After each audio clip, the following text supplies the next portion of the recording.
Well, as you can see, it's a lovely day today, nice and wet. I'm just going to cut to the chase and do a few jobs that need to be done. I'm going to hook the battery up and check that the intermittent wiper motor and the wash wipe still functions. Okay, and then we're just going to hook the fascia back in, put it all back together. It won't be really much to do. The other job I've got to do is fit the second-hand alarm, which is a BMW siren. It's a new siren, okay, and it's practically identical to the old one. I think pretty much all sirens are the same. They've got the 4-pin plug. This is off a BMW E38, and apparently they're very reliable and they'll fit straight in, no issues. And then there might be some other wiring issues that I'm going to attend to, and I will show you that as well. Oh God, honestly, I always think I'm going to get an electric shock when I do this in the rain. Honestly, it is absolutely howling it down. Oh, I just don't want to film in this. It's absolutely vile. Luckily, this is an inside job, but oh God, it's vile. Right, let's get the keys out and just test that this thing does actually do what it's supposed to do. And go away, go away.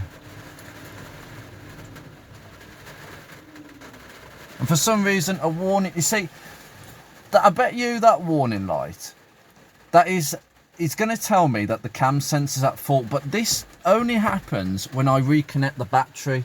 It's like something is stuck in the ECU that it can't get out. There's no problem with the cam sensor, because when I ran the car, that light went off and it didn't come back on. So yeah, it's weird, that, very weird.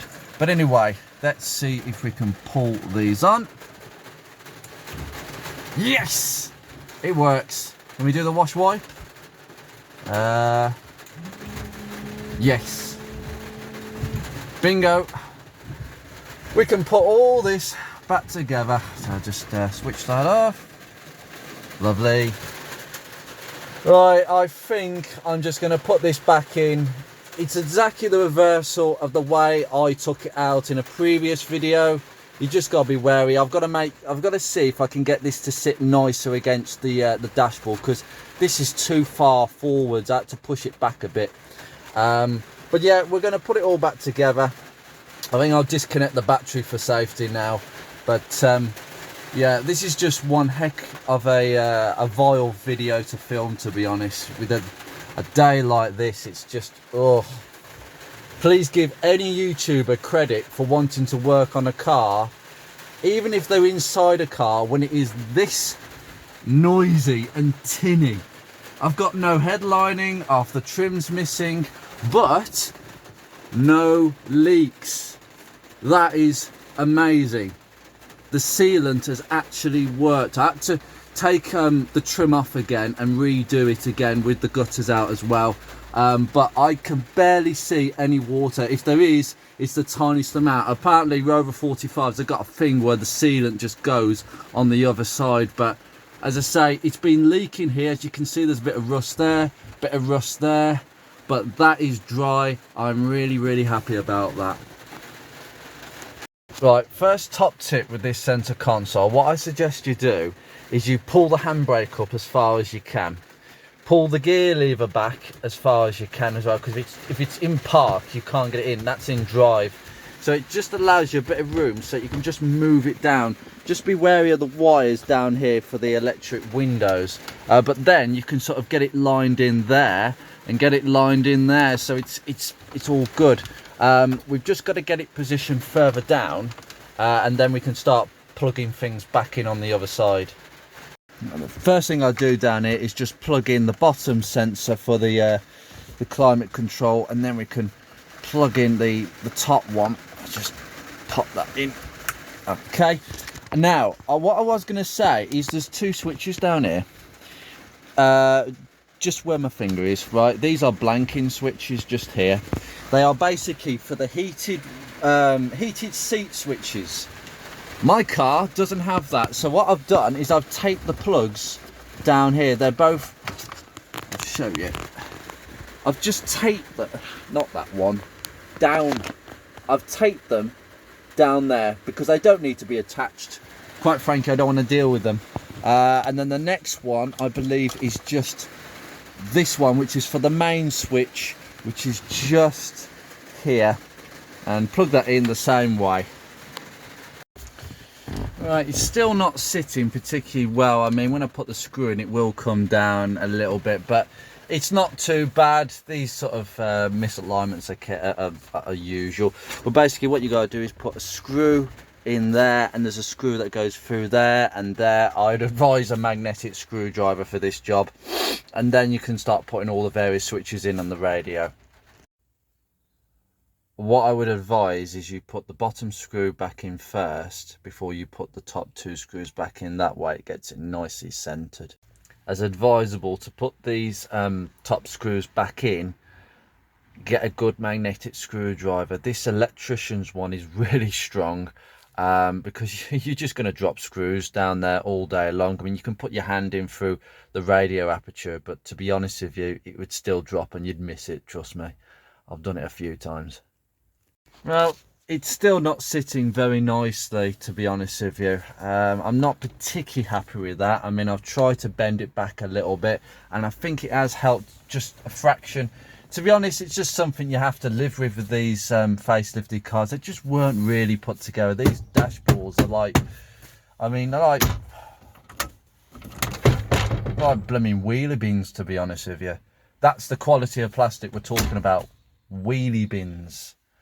Now the next thing, I would probably want to get these wires through these holes and then just put these switches in, which is pretty simple. The one thing I will point out to you, please connect the clock before you do this, because getting that attached is quite difficult. And obviously we've already attached the components for the climate control, the two sensors and the main wiring connector.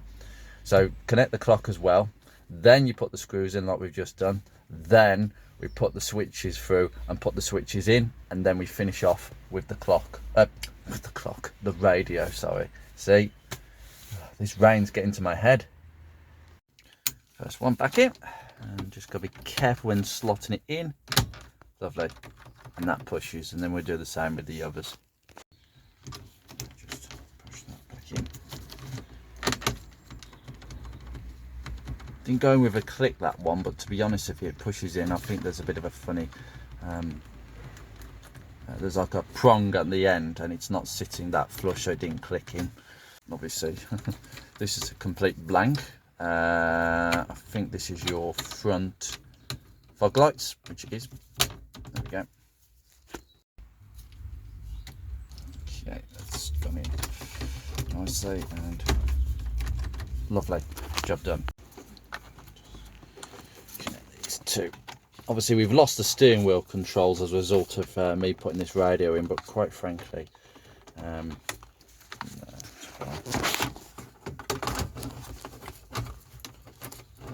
it's a nice radio, and it actually goes really nicely with the car.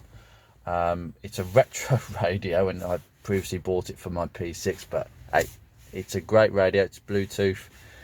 Now that's all back in, a bit for a nasty scratch and slightly misaligned panel, which was like that already.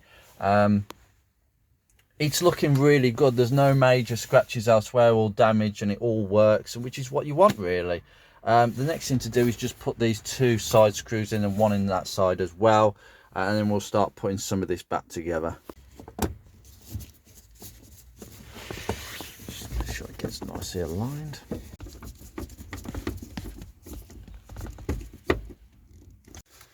Just flip this back over here. Now, to be honest with you, this can be a bit of a faff, this job. Yeah. Obviously this wiring, right, get that lined up.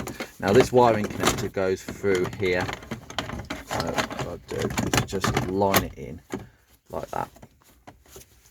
It should just push down. There we go.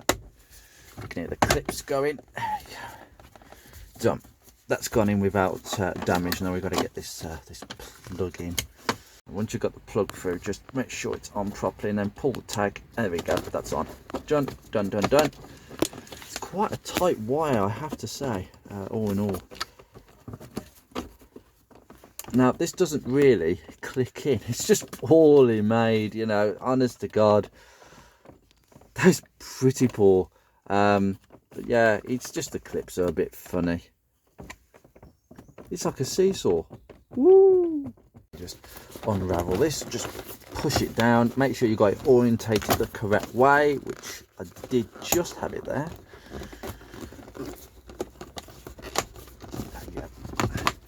Yeah, done, done, done, done, done. Click, click, click, click, click. Oh, that's gone. Lovely. There we go. That's all back in. Oh, come on, go in. I think I'll get that back out and sort that, because that's a very easy thing to. It literally just pulls out. It's not ideal, but these clips should really hold it in a bit better than that. And let's just fit the rubber mat. Lovely. Finished. Right, we're finished up here. Now we need to come to the rear section. Now, the mistake I made the last time I put this together is I actually put these bolts in next. No, you've got to actually put the center console, which is at the back there, on top, over, and then put the bolts in, because it basically joins this piece and then the back piece together. What you might have to do is some maneuvering, because you've got these plugs here for the switches. There's going to be a bit of maneuvering with the seats as well. So we'll see how it goes. I might have to actually take the handbrake off to retrieve this. Now, I think this is what I would do. Just pull the handbrake up as far as you can and just get it over. Now, what I'm going to do, I'm going to flip this up and put the switches on the back side before we put it down, because it's just going to be impossible otherwise. Now, this is the angle you're going to be confronted with. So you've got the plugs there, you've got the switches there, and this is going to be pretty easy from this angle. Once you've got them connected, it should be all good. I'm going to have to do this off camera. It's just impossible, but you get the picture. And then try and get the wires to sort of fit inside the console, because it can be difficult. You don't want to trap any wires down there. I mean, that plug seems to be out the way, but you just don't want to trap this sort of wire. So just go carefully and keep shuffling back. Right, that seems to be sitting almost flush. Just make sure that, see, that's what's happened. Sometimes the clips actually come out of this little metal bracket, so just push them back in and make sure that it goes over the right way. There we go. And yep, the other side's on. This side isn't in yet. Right, check again. Check again. Now put your hands down and just make sure that the wires aren't trapped, and they shouldn't be. No, that's good.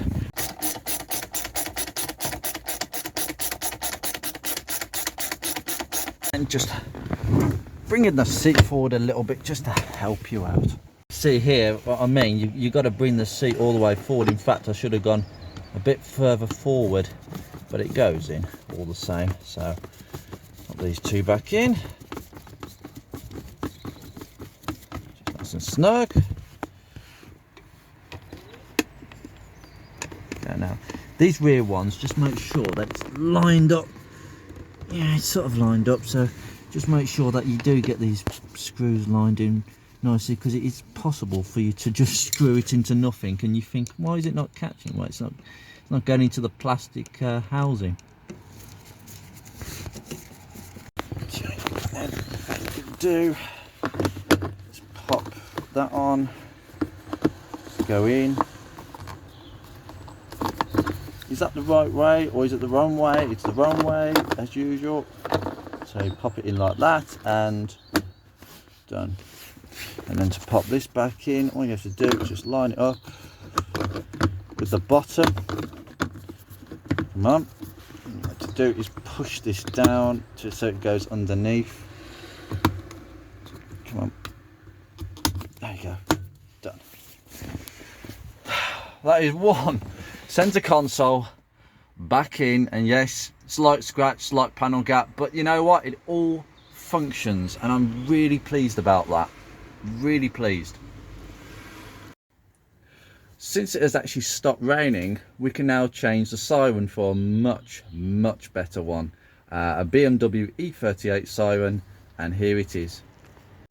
Right, okay, so this is the original CEL made in Ireland, which is completely faulty. I'll just turn that round so you can see. And this is the BMW E38 one made in Italy. I don't know which is worse, the Irish or the Italians for electrics, but we've got BMW badge at the back, so it's similar, very similar size indeed. But the idea is that they've got screws that go through, but I think it's well sealed, because I don't know who's put this on, but it's warranty void if removed. Now it's possible that's just the seller who I bought it from, to be honest with you.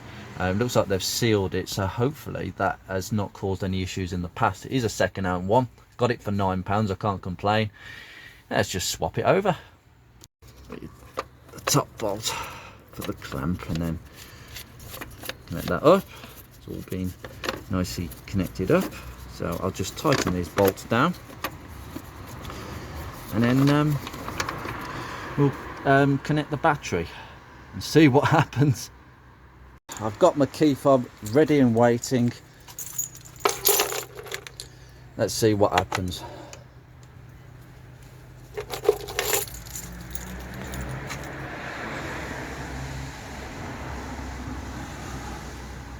Oh, nothing. Well, that's because I've got the bonnet open.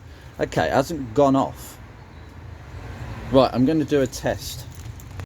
Right, what I'm going to do is I'm just going to open the window just for safety. Right. Okay. What I'm now going to do is I'm going to lock the car. Right. Now what I'm going to do is do this. Oh, yes. Okay. That is a very different alarm to the one that was on this car originally, but it works. And that means that the alarm has been triggered. And the way you get rid of that, I suspect, is by putting the key in the ignition. You see, I've learnt a lot about this alarm. Done. Well, it works, and it makes a slightly different sound. I actually quite like it. It's like a continuous tone, but it works. And that's the main thing. As long as it doesn't go off randomly, that is what I'm looking for. So if you are looking for a new alarm siren because you have these issues, go and get one off a 90s BMW. I suspect that that alarm siren fits more than just an E38. There's quite a few of them. They all have the same plug layout, and there's only slightly different tones. So I'm really happy with that.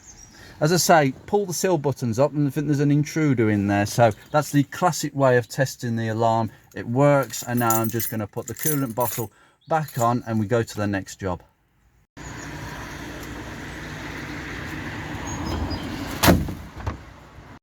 Now my next job actually arrived about an hour ago, and I'll just show you. Yep, a load of brand new windscreen clips. Now when I took the scuttle off to sort the wiper issue, we had a lot of damage. These ones are ridiculously fragile, and I'm going to put a load of these back on because, quite frankly, the wiper motor has been repaired, the ball joints look good, the drains have been cleared. There should be no reason for me to get that scuttle off in the future, so these clips will last a long time. I've got to replace a couple of these, but mostly these, so I'll just go around and pip them off.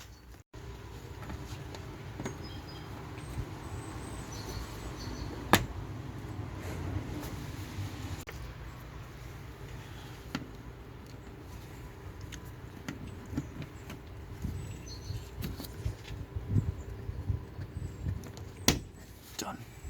Come on. Come on. God, it doesn't even want to go with the pry tool.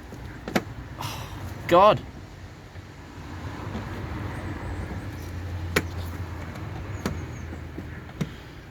It's like it knows its time has come. Okay, that does it.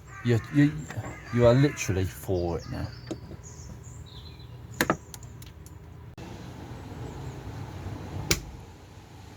And that is done. All the clips are back in. It's looking a lot better now. Now, inevitably, the third problem that I'm going to sort out today is inevitably when you take so many things off a car, you may end up breaking one or two things, and that is what has happened a couple of times.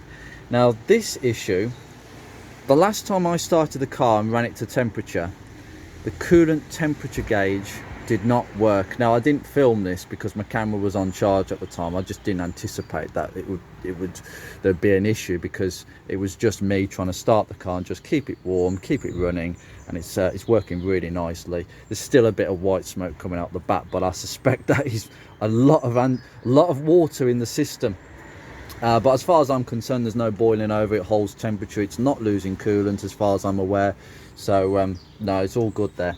But the gauge didn't work, which is quite crucial in these cars, and it's controlled by the blue sensor at the bottom. This controls the fan through the ECU, but the blue sensor at the bottom of the elbow controls the gauge. It is a simple old-fashioned 12-volt wire going to the gauge, and it earths through that sensor, and the sensor is basically a resistor.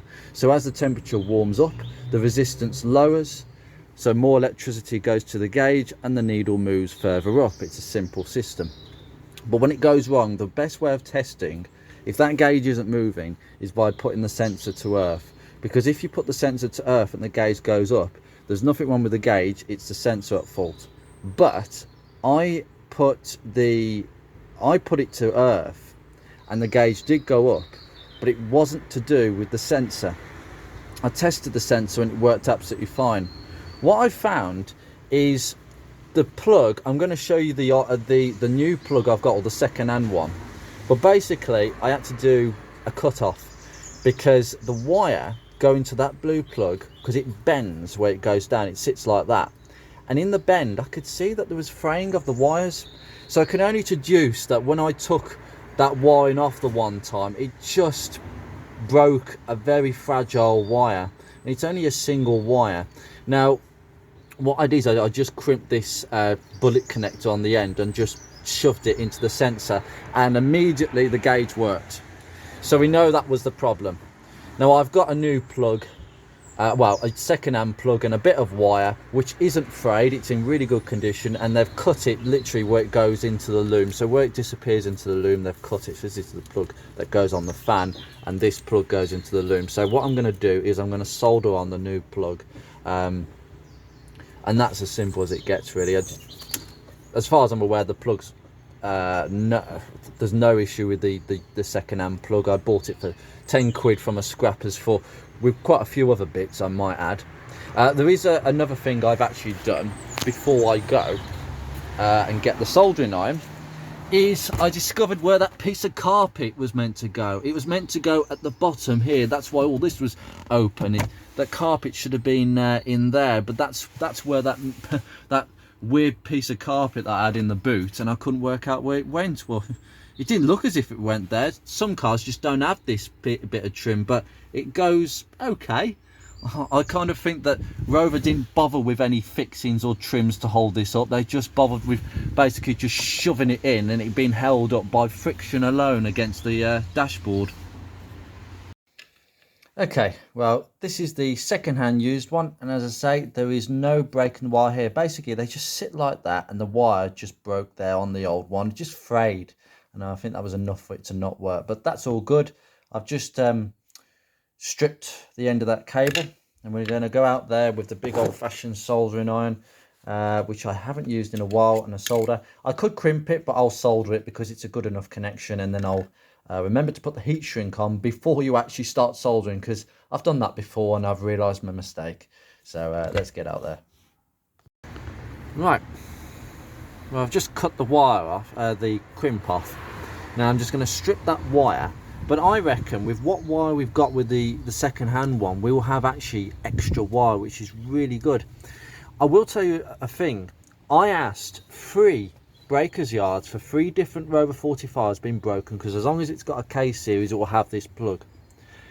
and 2 of them got back to me and said it's already been taken. So clearly this is quite a common fault, and if I give the extra length of wire, this should do the trick indefinitely, hopefully. Realistically, that's the amount of wire you want to cut. You want to make sure it's a good decent strand, and then you can go from there. What I've done to give me better access, I've actually taken it out the clip. Unfortunately the clip sort of shattered. This isn't actually the clip. What am I doing with that? It's this one. It completely shattered on me, but not to worry, I've actually got a load of these. These are expensive, these zip ones. It's just a cable tie with a clip on it, but they are really expensive. But good job I've got a few of them left from jobs on the Focus. So I just put some rust killer on there because it was a bit flaky, and then that can go back on.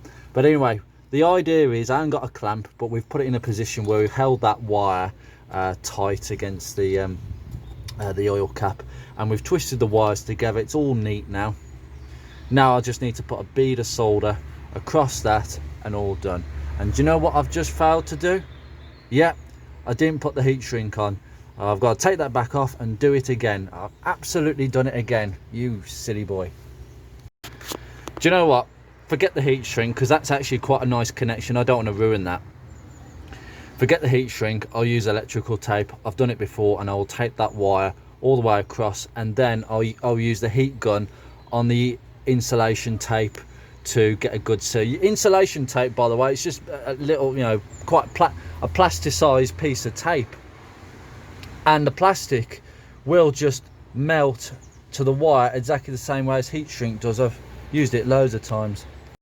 I'd always recommend cleaning the tip before we start. Now this hasn't got a switch, so as soon as I plug it in, it's actually on.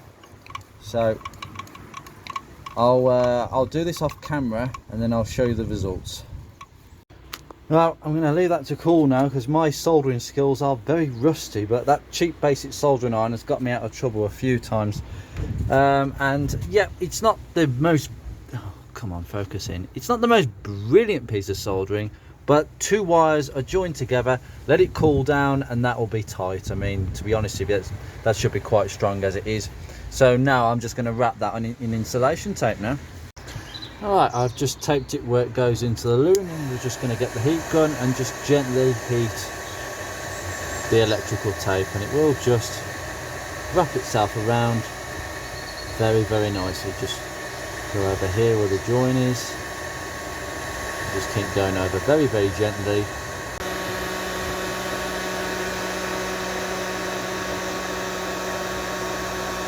Lovely. Right, what I've done here is I've routed the wire just on this side of the aircon pipe, okay, and then the blue sensor wiring, the coolant temperature gauge wiring goes underneath this hose. So it's sort of, I've brought it round this aircon pipe to go underneath the aircon pipe and underneath the hose, because it's quite long. And I think where it was before, no wonder it breaks, because it's in such an awkward position. I don't like this personally. I don't like that, so I'm probably going to get a little bit more play out the loom, but I'm just going to put this this new clip in, and it was about here, so I can see where the marks where the old one was. I'm just going to pop that in, and then just tighten that down. Just give it a bit of slack there. That's it. Don't want too much. There we go. And I'll just cut that off, and hopefully when we start the car, the gauge will move. But just before we do that, we've got a couple of goodies that have arrived. Oh yes, new side repeater lenses. Now there's a reason I bought these. There's 2 reasons. One, the little reflector in this light indicator has broken off its tabs on the inside, so it's just wobbling around, and plus all this algae. Ugh. So I'm going to have to try and lever this out. If we go in this way, I've got to be very careful here. Right, I'm going to do this off camera, but basically you lever in, and it should, well actually, no you don't. No you don't, you just push it. There we go. I could have caused myself a lot of paintwork damage then. And just twist this bulb off.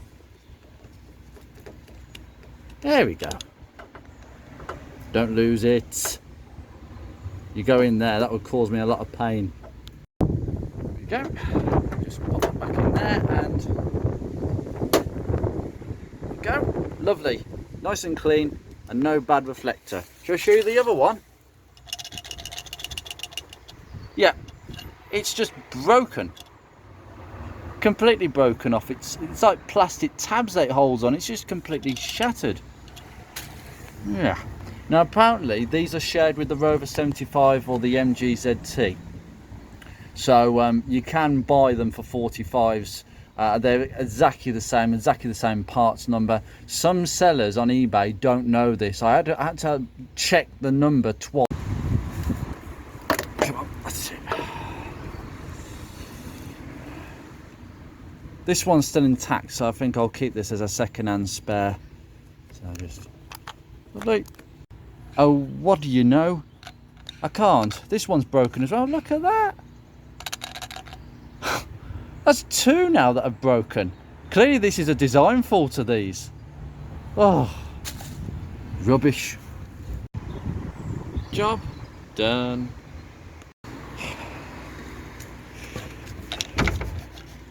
Filling this bin up. There we go. Lovely. Job done. Right. Battery. Connect the battery off again. I think I'm going to have an electric shock on camera. We can start the car. I haven't started it in a couple of weeks now. I'll just go through this. We've added a lot of bits to the car and we've done all the jobs we needed to do. So let's start the thing. Alright, get the key in. And oh, it's gone out this time. That is very strange. Alright, park, lovely. Straight away. And as you can hear, the rattles that are from the drive plate at the front.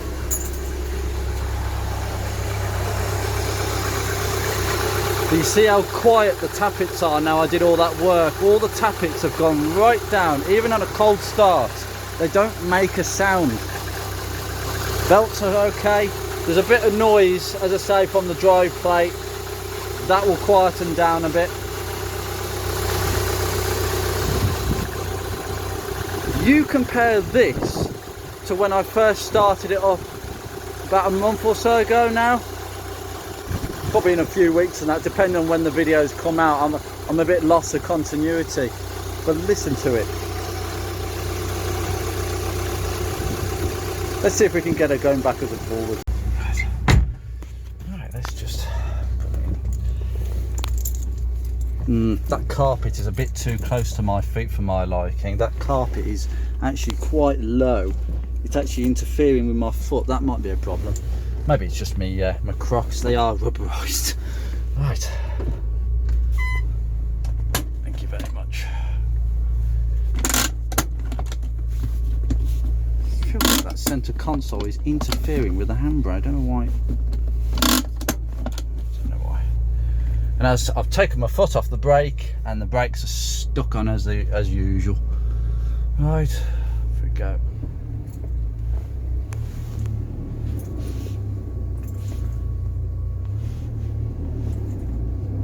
No problem.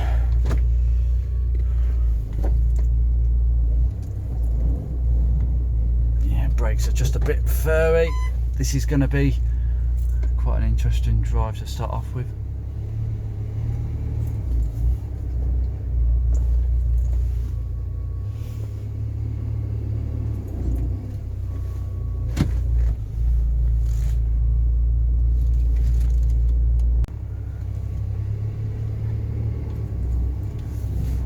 Lovely.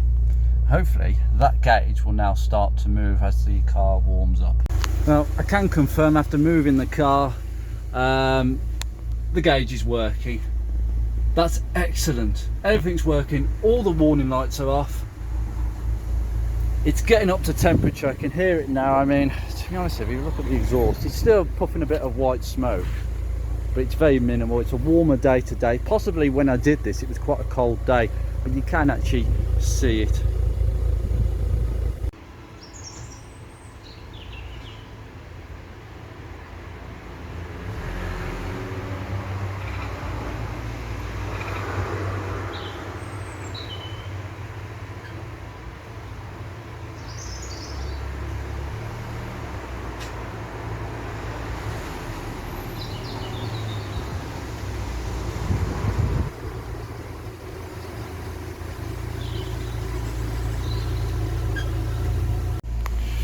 Right, well, we've been running for about 15 minutes now, and the temperature, sometimes that gauge goes above the middle.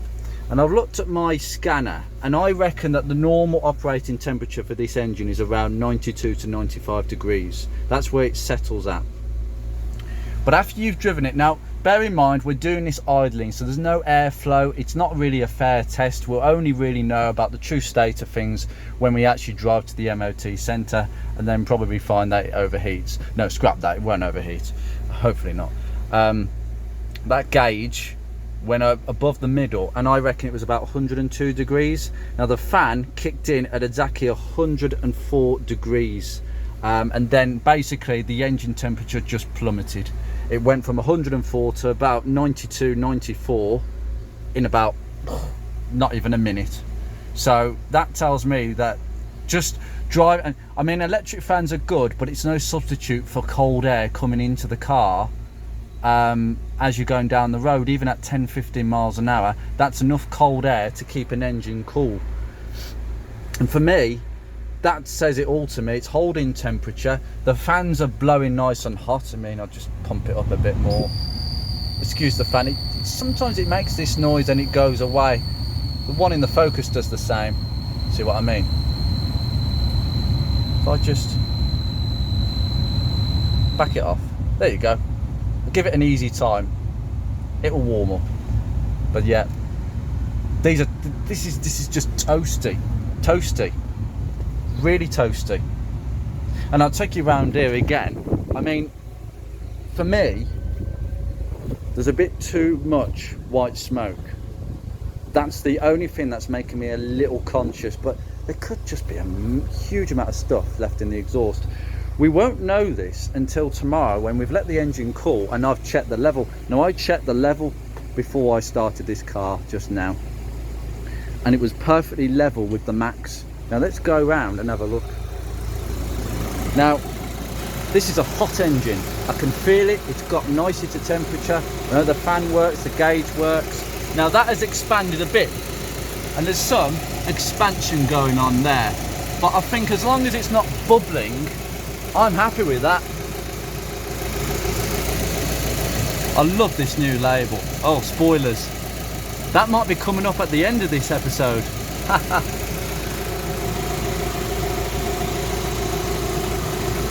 You know what? There's enough to make me think that that is absolutely fine. It needs to be driven. MOT wise, we're looking about a week or two from this date. The date this video was posted, we're looking around that time.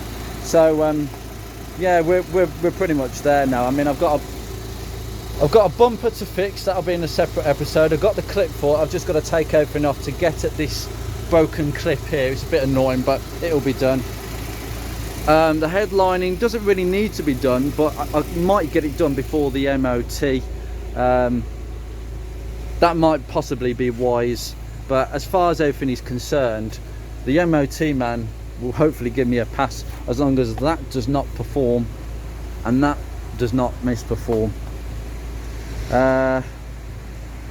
So guys, I'm going to end this here because quite frankly everything remains nice and cool. The engine at idle can maintain 97-98 degrees, and I think that's pretty decent for a K series. They do that. The 1.6 Zetec in the Focus will, after I flush the system, it rarely goes over 94-95 degrees. A very efficient cooling system. These, they do run slightly on the hotter side, so I'm not seeing something like 100 degrees. That's nothing out the ordinary, but You know, this car is going to be tested, it's going to be pushed. So I'm just going to leave you a few clips of some of the things that I have actually put on this car. I did all this yesterday, just a couple of bits and pieces. So enjoy, take care, I'll see you soon. Well, this is the one that was on the car. Unfortunately, it shattered when I took it out. The clips actually just disintegrated on the floor there. This one has got the littlest chip there, but it's not as worn. And if you look at that, there is a bit of a difference. And for the cost of £10, that's going to go on and look much nicer. So I'm just going to fit this on. You just clip it in place. The idea is that you don't go from the front, you have to go from behind, but because this is being basically thrown in the bin, because that's what it is now, yeah, that will slide nicely back on. Just line it up. It should. Bang. There we go. That is much nicer. Into the bin of disappointment. Take this blasted thing out, it's just separating all over the place. That's going to fall apart, and put the new one nicely over. I can actually bend it over, which is tricky on camera. There you go. Lovely. Look at the sodding difference. Yuck.